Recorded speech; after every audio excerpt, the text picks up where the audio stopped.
Ringneck parakeet mutation या Indian green ringneck से क्या ब्रीड लेने का ये सही टाइम है? कौन कौन से लोग इस टाइम पे ब्रीड ले सकते हैं? और अगर आपके पास जो है ब्रीड अभी तक नहीं आई है तो क्या आप ब्रीड ले सकते हैं? आज हम इस बारे में बात करने वाले हैं। इसकी क्या सूरत हाल होगी, क्या कंडीशन होगी, कौन से लोग बिल्कुल इस टाइम पे भी ब्रीड ले सकते हैं, ठीक है, और कौन से लोगों को अभी मज़ीद इंतज़ार करना पड़ेगा, डिटेल में आज हम बात करेंगे। मेरे चैनल को सब्सक्राइब कर लें, वीडियो को लाइक और शेयर ज़रूर कर देगा अपने फैमिली फ्रेंड्स के साथ। देखिए, अब मैंने जो एक पेयर बनाया था, आप सब ने ही वो वीडियो देखी होगी। मैंने पार्ट 1 और पार्ट 2 करके वो बनाया था, जिसकी हमने एक दिन में पेयरिंग की थी, ठीक है।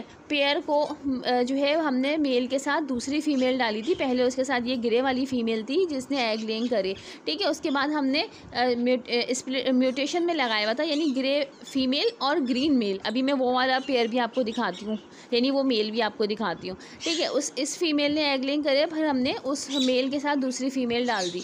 उसकी हम 2 पार्ट बना चुके हैं। थंबनेल भी मैं आपको दिखा देती हूँ, जो न्यू देख रहे हैं उनको भी जो है नॉलेज मिल सके।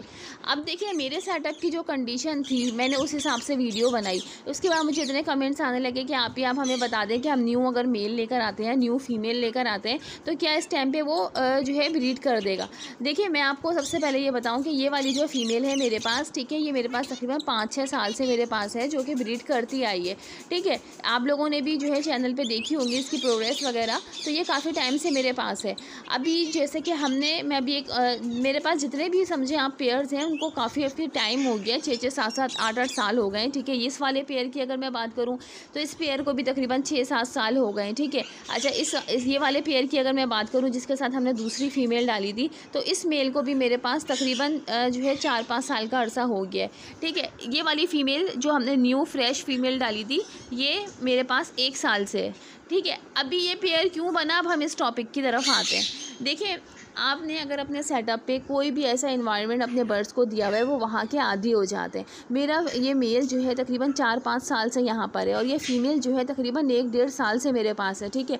उसको यहाँ के इन्वायरमेंट की आदत हो चुकी है। अगर मैं आपस में इनकी पेयरिंग करती हूँ या किसी भी इस फीमेल को किसी भी मेल के साथ डालती हूँ अपने ही सेटअप पर, तो वो जल्दी ब्रीड पर आ जाएगी। अगर मैं इस मेल के साथ कोई बाहर से फ़ीमेल लेकर आती, किसी न्यू सेटअप से, न्यू जगह से फ़ीमेल लेकर आती, तो उसको टाइम लग जाता। मे भी पॉसिबल कि वो ब्रीड जो है नहीं करती। अभी तो खैर इस पेयर ने भी ब्रीड नहीं की है, मगर प्रॉपर अल्हम्दुलिल्लाह माशाल्लाह से क्रॉस शुरू कर दिया, ठीक है, जो कि एक दिन में जो है हमने इसने किया था, जो कि मैंने वीडियो आपको दिखाई थी। इसकी वजह ये कि अगर आपके सेटअप पर कोई भी ऐसा पेयर है जो कि आपके पास 3-4 पेयर्स अगर लगे हुए हैं और वो ब्रीड नहीं कर रहे, तो बिल्कुल मार्च का टाइम ऐसा है कि आप उनकी पेयरिंग जो है आपस में चेंज करके देख सकते हैं, क्योंकि वो उस इन्वायरमेंट के आदी हैं, वो सेटअप के आदी हैं, ठीक है। अगर आप केज चेंज करेंगे तो उसको कोई फ़र्क नहीं पड़ने वाला, वो उस माहौल का आदी है, वो आराम से एडजस्ट हो जाएगा। हाँ, अलबत्ता अगर आप कोई बाहर से फ़ीमेल लेकर आते हैं, बाहर से जो है वो मेल लाते हैं, किसी सेटअप से लाते हैं, मार्केट से लाते हैं, तो उसको थोड़ा सा टाइम लग सकता है, क्योंकि वो न्यू जगह से आया है, न्यू केज से आया है, ठीक है। वहाँ का इन्वायरमेंट उसको अलग मिला हुआ था। हो सकता है कि वो इंडोर सेटअप से आया हो और आपका सेटअप आउटडोर हो, ठीक है। वो इंडोर सेटअप पे रहने का आदी है, और जब वो आउटडोर पे सेटअप पर आएगा तो यानी ये तो थोड़ा सा जो है वो कंफ्यूज हो सकता है आपका पेयर, वो इतनी जल्दी एडजस्ट नहीं करेगा, ठीक है। क्योंकि अगर हम स्टार्टिंग में ही, यानी ब्रीडिंग सीजन के स्टार्टिंग में ही अगर हम इस तरह की कंडीशन करते, मेल या फीमेल चेंज करते, अगर बाहर सेटअप से भी लाते, तो कोई मसला नहीं था, वो तकरीबन 20-25 दिन में या महीना भर में सेट हो जाता। अब क्योंकि ब्रीडिंग सीजन बिल्कुल ख़त्म है, ठीक है, मार्च का महीना एंड है, और अप्रैल के महीने की अगर हम बात करें तो वो बिल्कुल लास्ट है कि फ़ीमेल्स जो है एग लेइंग करेंगी, तो इतनी जल्दी जो है पेयर मेरे हिसाब से जो है ब्रीड नहीं करेगा, ठीक है। तो इसलिए आप लोग जो न्यू पेयर बनाने वाले हैं, जो बाहर किसी सेटअप से लेकर आने हैं या मार्केट से लाने वाले हैं, तो वो इंतज़ार करें, आउट ऑफ सीज़न जो है परचेजिंग करें, ठीक है। क्योंकि अभी ब्रीडिंग सीज़न के टाइम पे एक तो आपको पेयर्स भी थोड़े से महंगे मिलेंगे, और आप ला के रखेंगे, वो आपके सेटअप का तो आदी हो जाएगा 1 महीने में, मगर उस टाइम तक ब्रीडिंग सीज़न गुजर चुका होगा, ठीक है। यानी अगर आप अभी लाते हैं तो वो अप्रैल तक जो है, या अप्रैल के मिड तक, तकरीबन 20-25 दिन तक वो आपके सेटअप पे एडजस्ट हो जाएगा। जब वो एडजस्ट होगा तो बिल्कुल ब्रीडिंग सीज़न जो है वो ख़त्म हो रहा होगा, तकरीबन ख़त्म हो जाएगा, ठीक है। तो ब्रीड करने का कोई चांस बनता नहीं है, फिर आपने उसे वैसे भी अगले साल ही ब्रीड लेनी है। तो आज की वीडियो बनाने का मकसद ये था कि जो मेरे पास कमेंट्स आ रहे थे कि आपके पास जो है पेयर फ़ौरन से बन गया और हमारे पास अभी तक नहीं बना, हम नया मेल या नया फ़ीमेल लेकर आए हैं, तो सिर्फ वजह यही है इन्वायरमेंट की, ठीक है। आपके पास अगर जैसे कि मैंने बताया कि सेटअप पर ही आपने कुछ चेंजिंग करनी है तो आप बिल्कुल कर सकते हैं, आपके पास ब्रीड आ सकती है। मगर अभी इस टाइम पे आप बाहर से कुछ भी ख़रीद के ना लेकर आएँ, ठीक है। और फिर दूसरी बात ये कि वायरस वगैरह में भी बर्ड्स आ जाते हैं, तो अगर जो आपके दूसरे बर्ड्स होंगे जो ब्रीड कर रहे होंगे तो वो भी इफ़ेक्ट हो सकते हैं उस वायरस से, ठीक है। तो कोई भी नया बर्ड जो है इस टाइम पे आप ब्रीड के लिए ना लेकर आएँ, तो आपके पास वैसे भी अभी ब्रीड नहीं करेगा।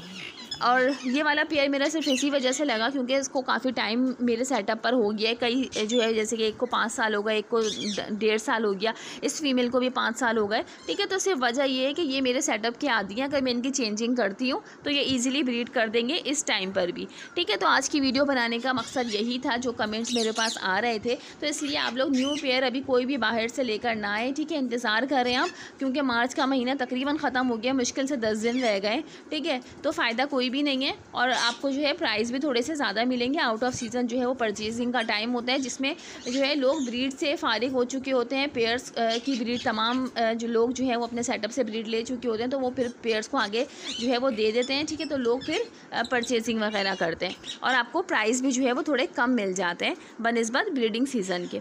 तो आज की वीडियो बनाने का मकसद सिर्फ और सिर्फ यही था कि अगर आपने अपने सेटअप पे चेंजिंग करनी है तो बिल्कुल आप करें, अदरवाइज़ बाहर से अभी लेकर ना आए, ठीक है। तो बस आज की वीडियो यही थी, उम्मीद है आपको पसंद आई होगी। वीडियो अच्छी लगे लाइक कर दिएगा, चैनल को सब्सक्राइब कर दिएगा। मिलते हैं ज़बरदस्त इन्फॉर्मेटिव वीडियो के साथ, जब तक के लिए अल्लाह हाफिज़, फ़ी अमानिल्लाह।